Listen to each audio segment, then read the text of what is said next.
కూటమిదే గెలుపు, 160 అసెంబ్లీ స్థానాలు మావే, 24 లోక్సభ సీట్లు కూడా చంద్రబాబు చెప్తుండు. కూటమిదే గెలుపు. ఈ కూటమి ఓడిపోయిన దాకా ఆంధ్రజ్యోతి ఇదే రాదు. కూటమిదే గెలుపు అట ఎవరు చెప్పారు? చంద్రబాబు నాయుడు గారు. మరి కూటమిది గెలుపు అనకపోతే ఆయన ఎవరిది? వైఎస్ఆర్సీపీది గెలుపు అయితే అండ కదా.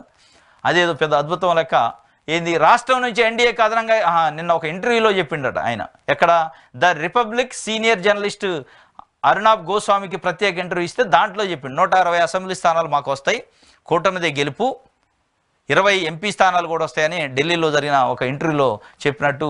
ఆ ఇంటర్వ్యూలో ఇంకోటి ప్రధానంగా ఇంటర్వ్యూలో ఆయన అర్నాబ్ గోస్వామి బీజేపీతో పొత్తు ఎందుకు పెట్టుకున్నారు, 2018లో తిట్టి బయటికి పోయి మళ్ళీ పొత్తు పెట్టుకోవాల్సిన అవసరం ఏమిటికి వచ్చిందంటే తడబడ్డాడు.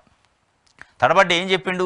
2018 నాడు ఉన్న పరిస్థితులు వేరు, రాష్ట్రం సుభిక్షంగా ఉంది, స్వర్ణాంధ్రగా ఉంది, ప్రజాస్వామ్యం పరడవిల్లింది, రాజ్యాంగం అమలైంది.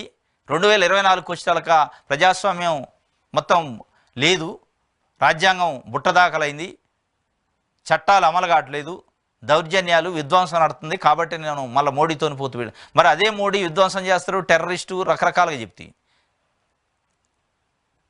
మరి నువ్వు 2018లో అంత మంచి పరిస్థితులు ఉంటే ఎందుకు ఓడిపోయినావు 2019లో?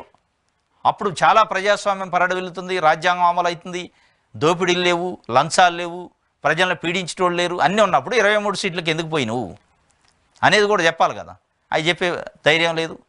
దాన్ని దాటేసుకుంటూ ఉట్టిగా నాకు 160 సీట్లు వస్తాయి, 20 ఎంపీ స్థానాలు వస్తాయి అని చెప్పిండు. ఇది ఒక వార్తగా ఇచ్చారు.